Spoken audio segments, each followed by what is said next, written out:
Welcome to Small Business Celebration. We're continuing our series on small business owners who are getting the move on.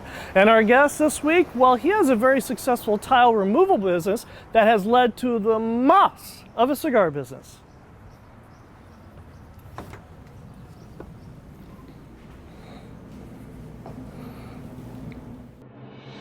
This is Small Business Celebration. Welcome, where we chat with real business owners who have real success and learn from them about what works, what doesn't, and who want you to know that there's a light at the end of the tunnel and it's not a train. Join us where you can learn something that you can use today to grow a strong and profitable business.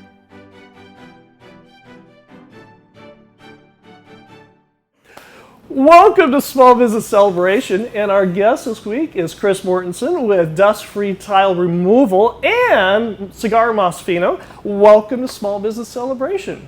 Hi, and thanks for having me. For visionaries who don't know who you are, who are you and what is it that you do? Hi, I'm Chris Mortensen, and I'm with Dust-Free Tile Removal and Cigar Fino.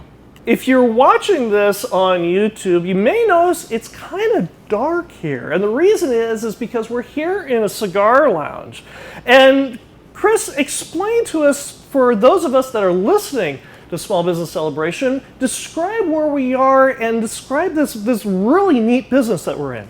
Well, we're in a premium cigar lounge. Okay. And the best way to describe that to someone who can't see what's happening is a step back in time. It's a place to disconnect, de-digitalize, get comfortable, and enjoy a premium cigar with your friends. This business would not exist had it not been for your other business, which is? Dust-Free Tile Removal. First of all, you started that business back in 2008. Now, what precipitated this? Because there's a lot of tile removable businesses out there. What makes what you do so different than anybody else? Well, we do it without any dust. Really? We have proprietary equipment and patented tools and services that allow us to remove all types of flooring without any dust at all. Without any dust? Without any, hospital grade. The Right. most important thing is we used highly skilled labor for what's considered to be an unskilled job. Really? Professional dismantlers, not demolishers. Really? Well, one of the things that is a huge difference is most times that floors are removed, the installer themselves are having their helpers or day laborers tear out the floors that are there. Their job is to install. They're not so concerned about the removal. So in combination with specialized equipment and tools, which we're the only ones in California that have, along with highly skilled labor and guys paid accordingly to do that job, Right. we're able to make this our focus, whereas the installation is the focus for everyone else. And you said this is hospital grade. It is. We're one of the only people allowed to do demolition open air without an enclosure inside of hospitals, which we've done on numerous occasions. No tenting, no masking off of everything. People can just leave things the way they are Yep. and not have to move anything around. Within 1 inch of the point of contact on every single tool, all the dust is captured and disposed of and filtered. What possessed you to get into this business? Angry people. Okay, how so? Well, the reality is we were an installation contractor from 2008 all the way up until 2017. And I'd like to think we did a really good job, but there was one consistent complaint, and that was the dust. Okay. And we tried everything we could. That was the known technologies at the time. We created negative pressure. We opened windows and blew fans out. We Right. did zip walls with plastic, all of which are just a temporary fix. Right. They contain the dust momentarily until Right. you take down the plastic, Right. and then the statically charged dust shoots through your entire home, HVAC system, etc. So that angry customer Right. that should have been happy otherwise Right. is what motivated us to find a better way. The success of that business, you've been doing it since?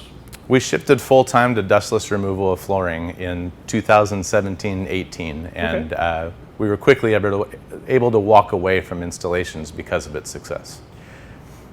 But the key to this, and this is one of the reasons why I wanted to talk to Chris today, is you were able to parlay the success of that business into where we are today. Yes, that's true. Why did you choose to open up a cigar lounge, first in Fresno and then in Bakersfield, based off the success that you had with the tile business? Well, there's no direct link there, first of all. I was a member or a guest at the Cigar Lounge in Fresno. And I went through a struggle with alcohol years ago and found sobriety a little over 8 years ago. And that Cigar Lounge was my saving grace. It was a place where I could go and have a social outlet without being surrounded by drinking and be sitting in a bar. And the owners at the time were going to move on. They weren't having the greatest success. And myself and my partners didn't want to see it go because of what it meant to us. So we chose at that point to buy it, and with unbridled determination, we knew we'd get it where it needed to go. You mentioned partners. And for visionaries, if you've spent any time listening or watching the program, you've heard a variety of opinions on partners. And you couldn't do this without them. No, absolutely not. Why is that? Well, in both businesses, I have partners. And to me, the most valuable thing is having people that are vested in the same outcome that you are. You're going to have headbutting. You're going to have disagreements. But if they're people that you trust, those disagreements are all going to end in a result that's beneficial for the business. And no one's going to walk away. We all have the same goal in mind. A common interest unifies all warriors, as it were. Well said. One of the things that you mentioned is that you found the Cigar Lounge to be a place to call home, where there wasn't the temptation of alcohol in there. Was this something that you also parlayed into your Bakersfield location when you opened it up? Well, the Bakersfield store where we're at now is a store that was existing. It had been here for 10 years. Okay. And I didn't realize how much I'd enjoy the cigar business. When we took over the store in Fresno, we didn't have a direct long-term plan to expand. Right. But seeing how successful we could be with some very simple guidelines made me seek out communities that needed a real cigar lounge. And in our opinion, Bakersfield, although littered with cigar stores, did not possess a cigar lounge. So we sought out to make one. And the key to this is it had already been existing for 10 years. It already had an existing clientele. How have you and your partners managed the transition of taking the existing cigar lounge, both in Fresno and in Bakersfield, without alienating the existing clientele and then growing it further into your current vision? Well, it's fairly simple. You don't cater to any one person or any need. If you believe in your vision, you create it. And you know that if you put forth your best foot from a service standpoint, from a comfort standpoint, the people are going to come. I mean, the reality is I always say, don't chase the money, chase the goal, and the money will follow. So our goal is to provide an atmosphere with ethical pricing, excellent customer service, and a comfortable place to go back in time and enjoy a cigar. And we don't really have to do much else. Word just gets out. One of the things we're going to talk about in the next segment is the idea of work hard and play hard. And is there any real truth to that? But before we do that, Chris, if visionaries want to get in touch with you, how do they do that? Well, through the different businesses, Dust-Free Tile Removal, I can be reached at 559-930-7036. We don't have any office to visit because we come to you. And then for the cigar lounges, we have the Bakersfield store at 9530 Hageman Road, Suite D. The phone number is 661-589-3784. And in Fresno, it's at 1568 East Nees. And the phone number is 559-326-0060. You can also get us at cigarmasfino.com or dustfreetileremoval.pro. And if you like Small Business Celebration, make sure you like, subscribe, and notify, and we will talk more about or get into the nitty-gritty of the work hard, play hard when we come right back. Hi, I'm Dr. Hugh Beatty, the Wellness Doc, also known as TWD. I treat patients for erectile dysfunction. If you're struggling with erectile dysfunction and that poor performance has impacted your business, you need to come see me. Gainsway therapy is an ultrasound treatment to restore blood flow. It activates stem cells, and the stem cells regenerate new nerve endings as well as new blood vessels. If you find that you can't get it up like you used to and the Viagra no longer works, please come see me, Dr. Hugh Beatty, the Wellness Doc. Reach out to Hugh Beatty, MD, the Wellness Doc, at 661-395-0315. That's 661-395-0315. Or visit him online at hughbeattymd.com. That's HUGHBEATTYMD.com. I'm here with Chris Mortensen with Dust-Free Tile Removal and Cigar Fino. And our visionary question comes from Jackie, who asks, I hear business owners saying all the time, work hard, play hard. At what point does the expectation to work hard, play hard become too much to keep up with? Well, my opinion is there's no reason to play hard just because you worked hard. Life isn't about playing hard in my mind. Life is about loving hard and about being in gratitude and finding joy. Work hard so that you can have enough time and money and energy to spend it with those that matter the most to you. Playing hard usually just ends up with a headache and regret, right? And a foggy mind is rarely a successful one. Is the ability to have a successful business where you can get your time back so that you can play with those that are of value to you, is that a worthwhile goal into itself? Absolutely. You can either grow or you can become more efficient, and you can end up with the same goal from a profit standpoint, and that's profiting with time or profiting with money. And it's up to you as a business owner, entrepreneur, to find what money profit and time profit balance you want to choose. Right. And the more time you spend playing after you worked hard, the less of the money and the time you'll have. It also gives you a reward. Yeah, absolutely. I mean, it can't make more time, can't make more dirt. So buy the dirt with the profits and spend the time that you can afford yourself with those that you love. Part of the success of your business is it led you into a trap, as it were. It affected you in a pretty significant way. What was one of the traps that you fell into with the success of your business that you've grown and overcome?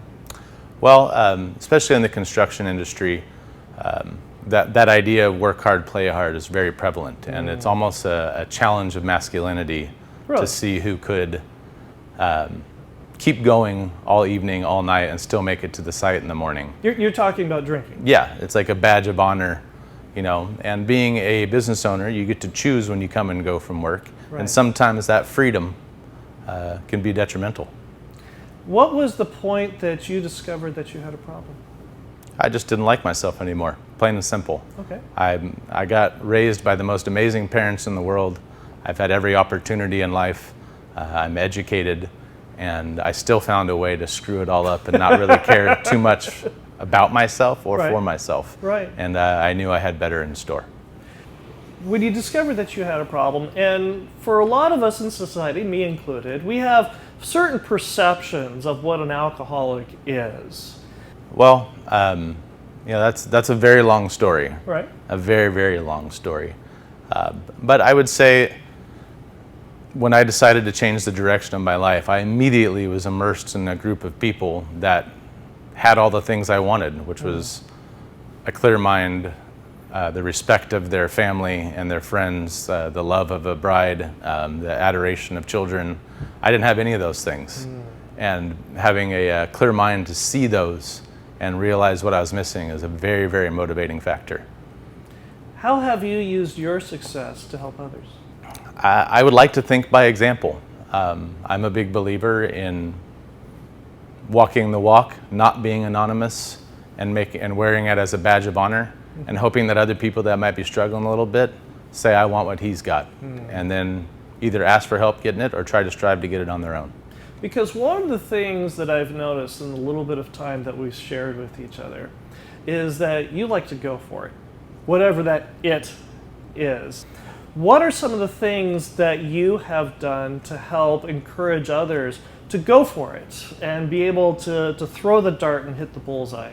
Well, I think first and foremost, teaching and showing people that fear across all aspects of life is the most crippling emotion that you can be involved with, and it's prevalent in everyone's life and constant. Fear keeps skill from being applied. Fear keeps intelligence from being used. The fear of failure, I don't understand it, to be honest with you. I don't understand. Is it what other people think, that if you don't succeed in what you tried? Is it that society thinks, oh, that guy went for it and he really blew it and now look what he's got? Right. You've only failed if you stop trying. Right. And, school of hard knocks and hard lessons is the fastest education you'll get. And if you want real education, you take the risk and you go for it. And I've said it before, unbridled determination and confidence in your abilities and yourself. If your gut says go for it, then your gut believes that your mind can achieve it, so just do it. One of the keys to that philosophy, too, is learning from the mistakes in the school of hard knocks. Because if you don't learn the lesson and you keep making the same mistake over again, you've gone nowhere. What have you done, or how have you learned that once the lesson is learned, that you retain it and you don't forget it, so that you repeat it 6 months, 9 months, 2 years down the road? First of all, should always be learning in every single moment. As soon as you believe that you've got it figured out, you are on your path to failure. Right. It's a difficult balance to be humble and confident at the same time. How so? Most people believe that they're contradictory. Confidence is a fine line between arrogance and cockiness. Right. And humble can often even be perceived as weak and meager and quiet. Right. And being both of those at the same time, speak softly and carry a big stick, it's a difficult balance. And if you're always learning and you never stop looking forward, then you can only go forward. You can't go backwards. Do you journal? I don't journal, but every single night before I go to bed, I take an inventory of my actions throughout the day. And that internal dialogue, there's always something that could have been done better, even if it's as simple as my body language in a response to a client, the tone I took when speaking to a customer, or even something as simple as how long I paused, causing a lack of confidence in the person I was talking to in my answer. Right. So taking the time as I go to sleep to inventory my actions and make a decision to do them better the next day is my version of journaling. For the introverts like me out there in the world, how do you do these reflections without beating yourself up? Well, I used to beat myself up very badly. Yeah. I was responsible for everything in the world, whether it was amazing or whether it was world hunger. It was my fault or my success. Right. And the bottom line is, it's very easy to do when you realize you're just not that important. It's very easy to not beat yourself up when you realize that no one else cares. You are as irrelevant in the big picture as the mosquito you accidentally step on. Just be the best you, and it'll be fine. One of the things I can't help but touch on as we finish up this segment is vehicle wraps. And I was trying to think of a great way to segue into this question, and I can't. But one of the things that has been very successful for your tile business has been vehicle wraps. And I've gotten a lot of visitors who have asked me, should I not? Do they work? Do they not work? But in your case, for the tile business, it does. Absolutely. We don't do a lot of marketing because what we do, as you've struggled with our logo and our name, right? It's a mouthful. It's not something that sounds good on the radio. It's not something that's an eye-catching one-word call to action on Google Ads. But if someone's at a stoplight behind my 8.5-foot wide trailer and they're staring at a gigantic cyclone that says dust-free tile removal and dust-free floor removal, you've got their undivided attention. They cannot help it. You're literally, people pay for a billboard and hope you drive by it.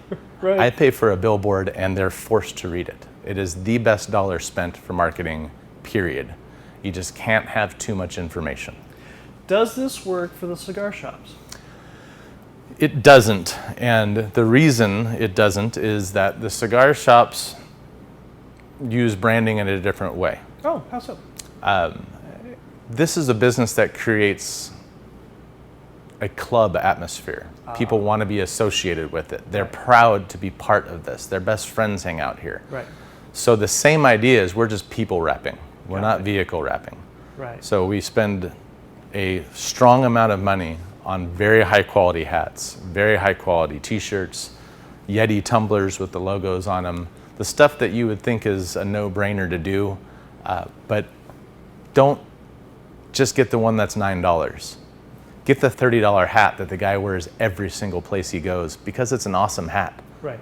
And one of my proudest things is when I see people come into our stores wearing a Cigar Mas Fino polo and a hat because they're getting dressed to come to their lounge, and that's pretty special to me.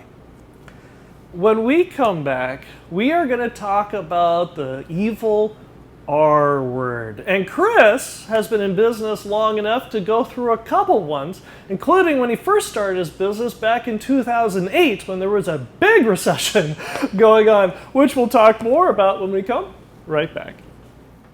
The reason we're talking with Chris Mortensen is because of a Visioneer question that came from a Visioneer just like you. We had a Visioneer that wanted to find out, work hard, play hard, or more importantly, how do I not get run over by the big box stores and the competition when it comes to the looming recession? So if you've got a question, you've got a thought, something that you'd like to learn about here on Small Business Celebration, reach out to us on LinkedIn, Facebook, and Instagram and let us know, what do you want to learn here on Small Business Celebration? So reach out to us on LinkedIn, Facebook, and Instagram today. I'm here with Chris Mortensen with Dust Free Towel Removal and Cigar Mas Fino. And our Visioneer question comes from Morgan, who asks, we are coming into a recession and I'm concerned about being walked over if our business doesn't grow. What have you done in the last recession to grow? Well, first of all, reframe in your mind what the word recession means. It means opportunity. Right. And pure and simple. If you have the, we'll call it moxie, and if you're up for the fight, there's unbridled determination, as you said. Absolutely. There's no better time than to make your footprint and create permanency for your business. How so? Well, people, again, operate in fear in times of turmoil, which means they won't invest in advertising. It means they'll recoil, they'll cut their hours, they'll try to hire lesser quality employees at lower wages because they're too focused on their bottom line. Right. Focus on your service. Focus on advertising. Focus on doing the best thing at every opportunity. Not the least expensive thing, not the fastest thing, and not the easiest thing. The best thing. Right. There's never going to be a better opportunity to separate yourself, the strong, from the weak than during a recession. You started the tile removal business, or you got in construction trade, I should say, in 2008. As SenCal Tile, our original corporation, Right. was founded in 2008. Right. Basically at the bottom of the pit of despair. The worst depression that many have seen in years. And that's the reason we decided to go in business. There's never better time than to teach yourself how to be lean, efficient, and effective. And if you can capture and survive in that climate, then you have all the confidence in the world to know that you can in any other. There's every indication right now that we're going into recession. What are you doing with both businesses to prepare for the coming recession? Well, first of all, the economic definition of recession does not apply to modern economies like it used to. Right. When the gold standard was moved away from, money is manipulated. It's not based on anything. So the idea of a retraction or a recession, gross domestic product shrinking, is a bit of a fallacy in general. So don't overthink it, is my first advice. If you're invested in something outside of your own business, you don't lose money until you sell it, so don't sell it. If you got extra money, put more in. Just my thoughts. Sure. Right. But what was your question again? I apologize. How are you approaching this coming recession differently than in past recessions with both businesses? Growing as fast and hard as I possibly can. Okay. Bigger buildings, nicer lounges, invest. More tools, more trucks, more trailers, more vehicle wraps. Because the reality is, in any recession, not only are your competitors relevant on how much they're spending, Right. but your vendors come into play. You have never had a better opportunity to get a deal because they're operating in fear as well. Right.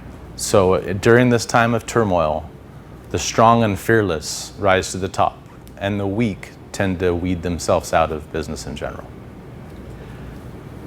What are some of the fun things that you've been able to do with the success of your businesses?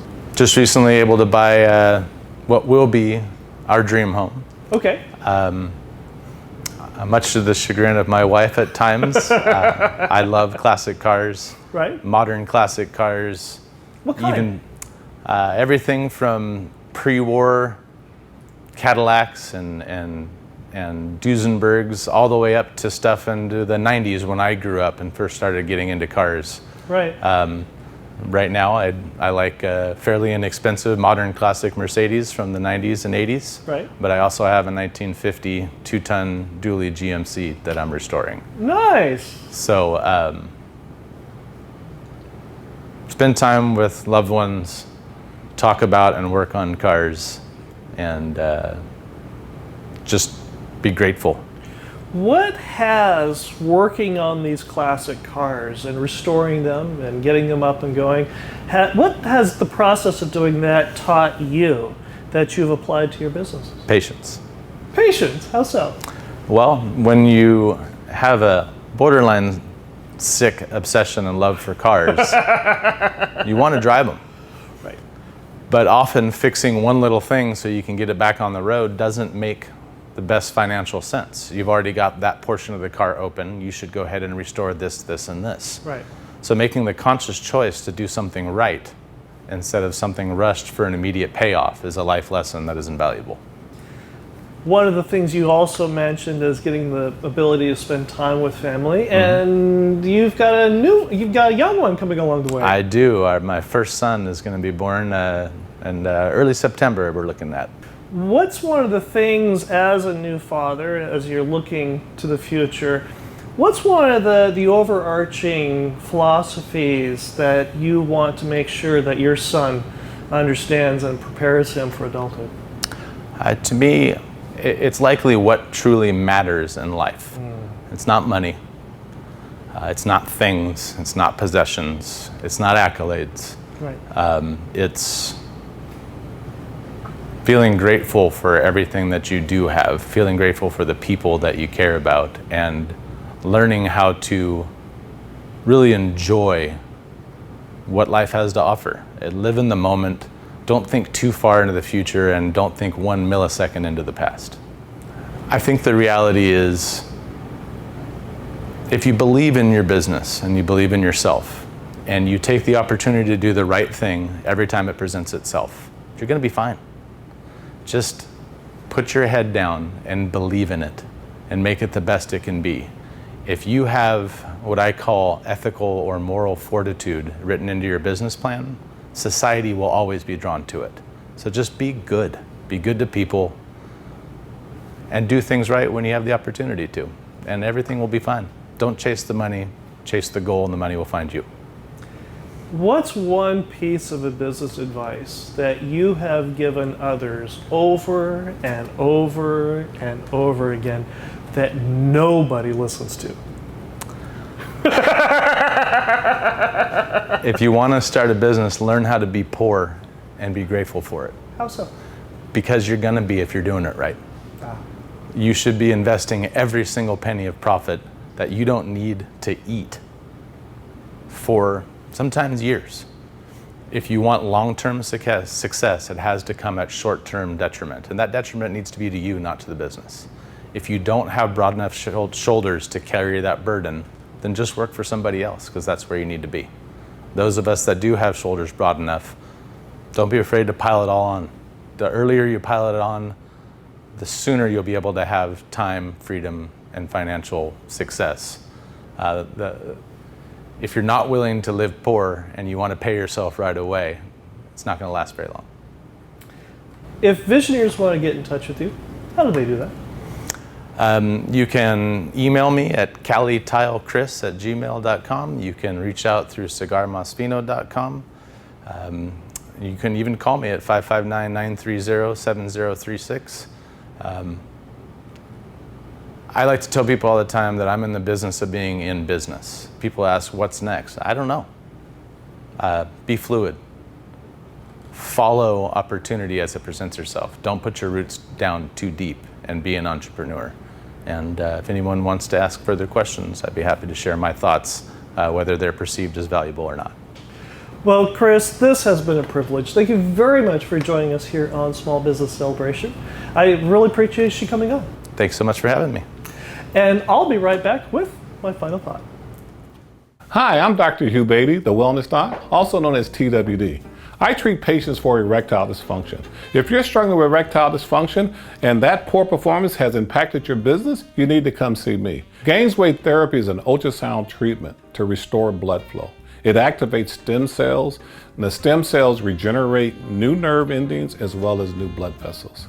If you find that you can't get it up like you used to and the Viagra no longer works, please come see me, Dr. Hugh Beatty, the Wellness Doc. Reach out to Hugh Beatty, MD, the Wellness Doc, at 661-395-0315. That's 661-395-0315. Or visit him online at hughbeattymd.com. That's HUGHBEATTYMD.com. My dirty dishes. My stepson Dylan is a fantastic chef. It practically doesn't matter what he makes. It's always delicious. And he takes great pride in what he cooks because it gives him a sense of accomplishment, and he also likes the compliments as well.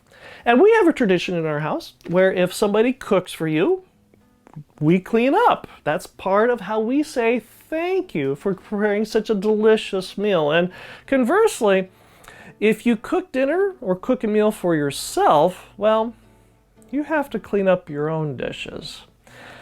Being a young 20 or something year old, Dylan fell into a bad habit a while ago. And that was he would cook his own meal and just leave the dirty dishes in the sink. And invariably, it was his mother who would come and clean up after him. And after a while, she started to grumble and grumble and grumble and complain. And of course, guess who got to hear all about Dylan's dirty dishes?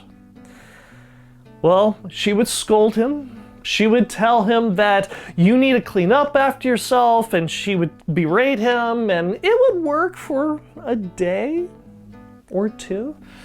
But the dirty dishes would start to pile up once again. And I got to thinking about it. How do we fix this long term? And at one point, I got an idea. And I took my wife to Dylan as the dishes in the sink were piling higher and higher. And I asked Dylan, I said, you know, the dishes are really starting to stack up in the sink. He goes, oh, I'll go clean them right now. And I said, no. What I'd like you to do is I would like you to ask your mother to clean your dirty dishes. Well, he looked at me and was horrified. You want me to do what? He said. I said, ask your mother to clean your dirty dishes. He asked, why? And I said, well, when you leave your dirty dishes in the sink, you are tacitly implying that you want your mother to clean up after you. So instead of being tacit and just implying it, why don't you just straight up ask your mother to clean up after you? Well, I'll go ahead and I'll clean the dishes now. And I said, no, ask. Well, he grumbled, he whined, he complained. He professed he would never do this again. He would always clean up after himself. And his mother and I just simply stood there and waited. Finally, after much consternation, he grumbled and quietly asked his mother to clean the dishes. To which she walked over, said nothing, and cleaned the entire sink of dishes. We don't have that problem anymore.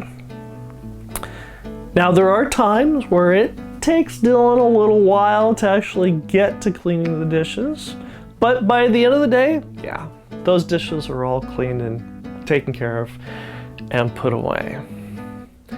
But the whole episode got me to thinking, what dirty dishes am I leaving about? Whether it's in my personal life, whether it's in my business life, what dirty dishes am I leaving about and expecting somebody else to clean up? I hope you enjoyed our conversation this week with Chris Mortensen, the owner of Dust Free Tile Removal and Cigar Fino. And I hope you learned something that you can use today to grow a strong and profitable business. And we'll see you here again next week. By the way, what flowers what do the flowers do when the bride walked down the aisle? I'm not sure. They rose. Okay. Welcome to Small Business Celebration, and our guest this week, go ahead and say something just for a sound check real quick. McGillicuddy. Weren't expecting that one, were you? We're recording? Okay.